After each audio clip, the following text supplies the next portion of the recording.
Se queres ser universal, cante a sua aldeia. Já dizia Tolstói. Estrelas de uma constelação, Universo de Bell. Estimados ouvintes, eu sou o Miguel. Eu sou a Joelma. E nós estamos aqui para apresentar mais um episódio da série Estrelas de uma Constelação, Universo de Bell. Como vocês já sabem, este é um programa de literatura idealizado e produzido pelos profissionais do Museu Casa do Poeta Lindolfo Bell, um espaço que busca manter viva a memória do poeta timboense e que está vinculado à Fundação de Cultura e Turismo do município de Timbó, Santa Catarina. Partimos da ideia de que a obra literária de Lindolfo Bell constitui um universo constelado por estrelas que, de alguma forma, inspiraram a sua produção poética. Hoje falaremos sobre o inquietante poeta russo, Vladimir Vladimirovich Mayakovsky. Bom, para introduzir este episódio, queremos trazer um poema de Mayakovsky na voz do músico e compositor mineiro João Bosco. O poema E Então, Que Quereis? É uma tradução de Emílio Carreira Guerra, que integra o livro Antologia Poética Vladimir Mayakovsky, publicado em 1956. Na música intitulada Corsário, composição de João Bosco e Aldir Blanc, o músico mineiro traz os versos do poeta russo como uma espécie de prelúdio à canção. Perfeito, Miguel. Vamos escutar então a faixa 11 do disco Bosco de 1989.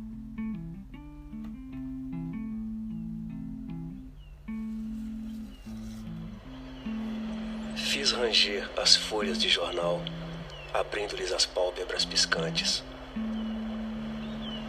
E logo de cada fronteira distante subiu um cheiro de pólvora, perseguindo-me até em casa. Nestes últimos 20 anos, nada de novo há no rugir das tempestades. Não estamos alegres, é certo. Mas também por que razão haveríamos de ficar tristes? O mar da história é agitado.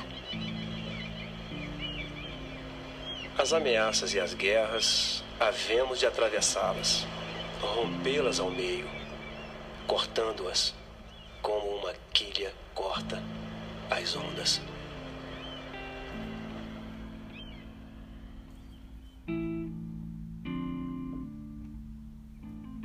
Muito instigante, não é mesmo, Joelma? Um poema que apresenta toda a insegurança de um tempo de incertezas, mas que aponta para um ato de coragem e que não hesita em lançar nas ondas da imensidão um ramo de esperança. E Miguel, li que Mayakovsky certa vez teria escrito: dizem que em alguma parte, parece que no Brasil, existe um homem feliz. Verdade. É bastante curiosa esta menção que o poeta russo faz ao nosso país. O Brasil, nesse contexto da frase, parece querer representar um lugar muito distante da dura realidade que acometeu Mayakovsky. Mas vamos trazer, então, para os nossos ouvintes, um pouco dos aspectos da biografia dessa figura tão destacada da literatura. Mayakovsky é considerado, ao lado de Ezra Pound e T.S. Eliot, um dos mais importantes poetas do século XX. Sim, Miguel. Nascido em 19 de julho de 1893, na aldeia de Bagdade, na Geórgia, Mayakovsky, além de poeta, foi dramaturgo, teórico e crítico literário. Destacou-se como um dos inovadores da forma de construção do poema. Insere-se, portanto, no contexto das vanguardas artísticas do modernismo. Colaborou em 1912 na publicação do manifesto A Bofetada no Gosto do Público, sendo um dos expoentes do movimento cubo-futurista. vanguarda de arte moderna que unia elementos do cubismo e do futurismo e que agitou o campo artístico da Rússia nas primeiras décadas do século XX. Dentre a sua produção poética destacam-se os poemas A Nuvem de Calças e A Flauta Vertebrada, ambos publicados em 1915. E na dramaturgia destacam-se as peças Mistério Bufo, 1918, e O Percevejo, 1929.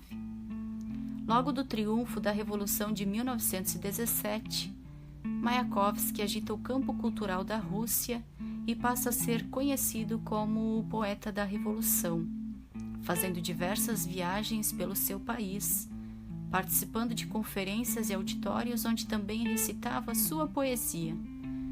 Pôde viajar para países como a França e a Alemanha e atravessou o Atlântico, visitando o México e os Estados Unidos no ano de 1925. No campo afetivo, teve uma grande paixão amorosa que o inspirou a escrever diversos dos seus versos.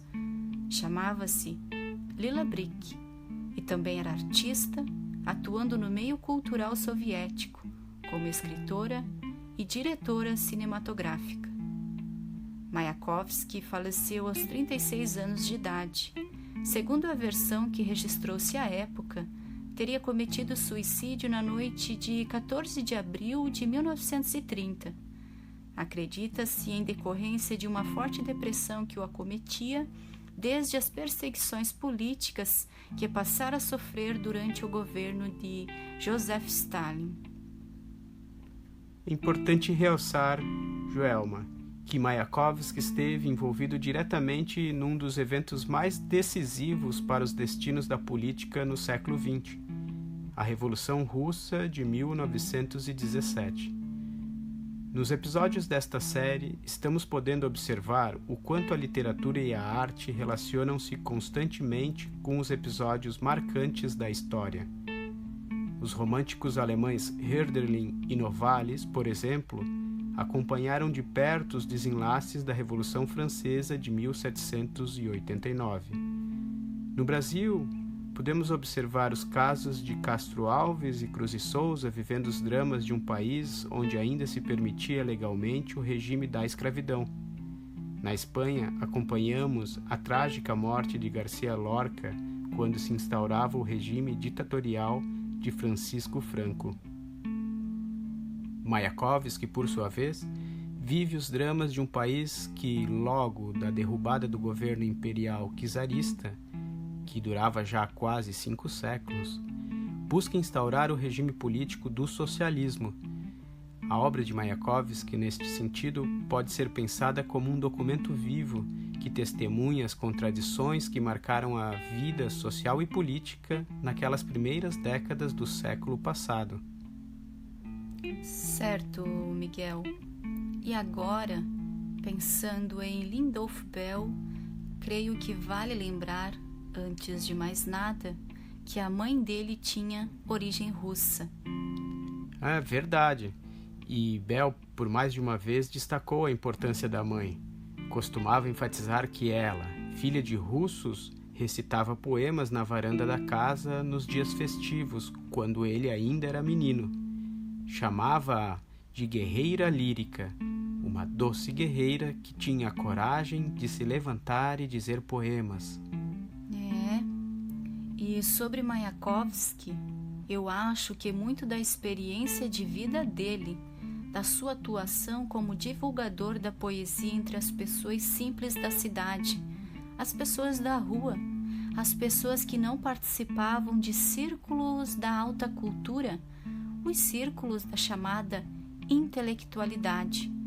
Tudo isso pode ter sido, sim, fonte de inspiração para a atuação que Bell teve como poeta, promotor e divulgador das artes e da cultura não só no tempo da catequese poética, em São Paulo, mas também aqui em Santa Catarina, agitando o campo artístico através da Galeria de Arte Açu Sul, participando de diversos seminários, palestras, eventos e promoções culturais.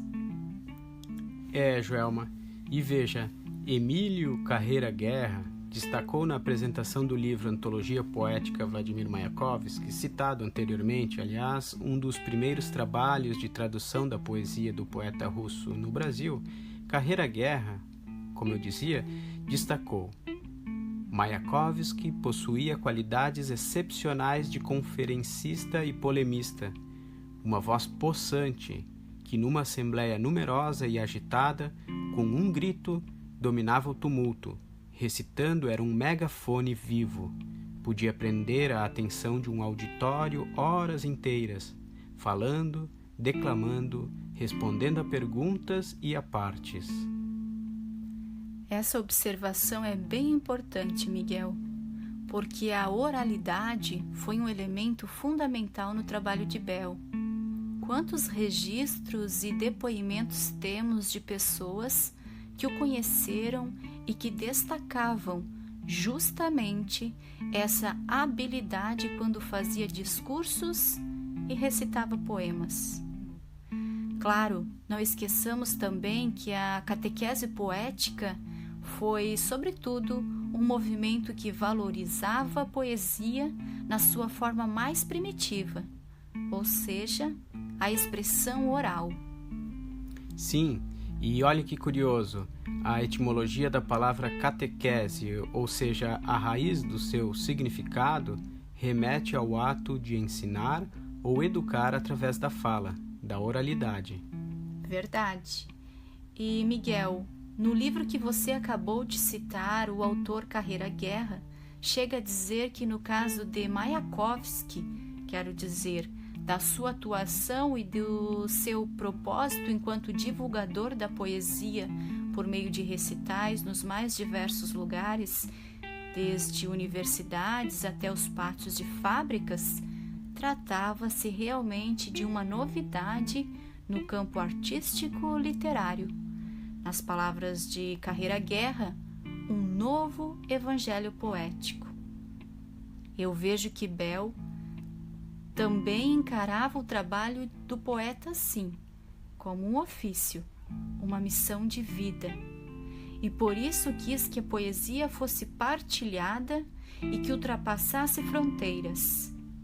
Bell quis que a poesia alcançasse a praça, as ruas, os clubes, onde todos tivessem oportunidade de experimentar o poema, uma partilha da palavra, uma autêntica comunhão. E tudo isso com a consciência de que a sonoridade no poema é o que de mais essencial fica da poesia. Exato. E assim como Mayakovsky, Lindolfo Bell era um poeta 24 horas. Ambos tinham a preocupação de, através da poesia, pensar e fazer pensar os dilemas da sociedade e da política em que estavam inseridos. E olha que legal, Miguel. Denis Radins, em 1993, organizou uma pequena antologia de poemas em comemoração ao Dia do Trabalho. Essa publicação foi realizada junto à antiga Fundação Casa Dr. Blumenau, hoje Fundação Cultural de Blumenau. O poema que abre o pequeno livreto é justamente um poema de Mayakovsky. E claro, Bell também se fez presente nessa antologia. Joelma, este é um documento muito interessante que revela essa preocupação que os poetas constantemente mantêm com as questões sociais de seu tempo. Acho que podemos fazer a leitura destes 2 poemas que Denis Radins selecionou, entre outros, para esta publicação comemorativa. O que você acha? Sim, e desta forma fazemos aquele momento de poesia, já nos encaminhando para o final deste episódio. Ótimo! Eu faço a leitura, então, do poema que abre esta bonita edição em comemoração ao Dia do Trabalho, organizada por Radins no ano de 1993. De Vladimir Mayakovsky, a partir da tradução de Emílio Carreira Guerra, o poeta operário. Grita-se ao poeta Queria te ver numa fábrica. O quê? Verso? Pura bobagem. Talvez ninguém como nós ponha tanto coração no trabalho. Eu sou uma fábrica, e se chaminés me faltam, talvez sem chaminés seja preciso ainda mais coragem. Sei, frases vazias não agradam. Quando serrais madeira, é para fazer lenha, e nós que somos, senão entalhadores, a esculpir a tora da cabeça humana. Certamente que a pesca é coisa respeitável.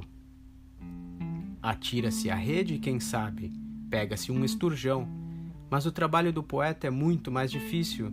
Pescamos gente viva e não peixes. Penoso é trabalhar nos altos fornos onde se tempera o ferro em brasa. Mas pode alguém acusar-nos de ociosos? Nós polimos as almas com a lixa do verso. Quem vale mais, o poeta ou o técnico que produz comodidades? Ambos. Os corações também são motores. A alma é poderosa força motriz. Somos iguais, camaradas dentro da massa operária, proletários do corpo e do espírito.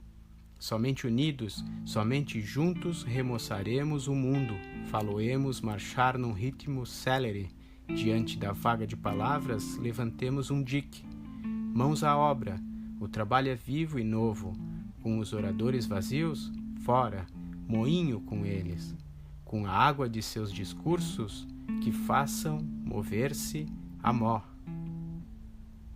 Instigante, muito instigante esse poema. Bom, de Lindolfo Bell, faço a leitura do poema Semanário, que integra o livro O Código das Águas, de 1984. Foi o poema que Denis Radins selecionou para aquela edição comemorativa ao Dia do Trabalho. Semanário. Na segunda-feira, trabalho. Afio enganos, anos e anos. Na terça-feira, trabalho. Faço promessas devagar e depressas. Na sexta-feira, trabalho. Descubro um buraco na calça. Outro buraco na alma. Liquido atrás. Na quarta-feira, trabalho. Empilho o tédio em caixas. Penduro em branco nas ruas as faixas. Na quinta-feira, trabalho. Esqueço um percevejo no fundo da gaveta do desejo. Sábado, trabalho. No fonema, no poema. No sonho enlatado de verdade. No dilema da felicidade. No domingo, sento numa praça deserta e penso covarde na próxima semana escrita no livro da liberdade. Bom, queridos ouvintes, nos despedimos aqui, esperando que tenham apreciado este nosso episódio de 2021, nosso segundo episódio. Em março retornaremos dando continuidade a esta nossa jornada. Conversaremos sobre um expoente da literatura brasileira do século XX, Manuel Bandeira.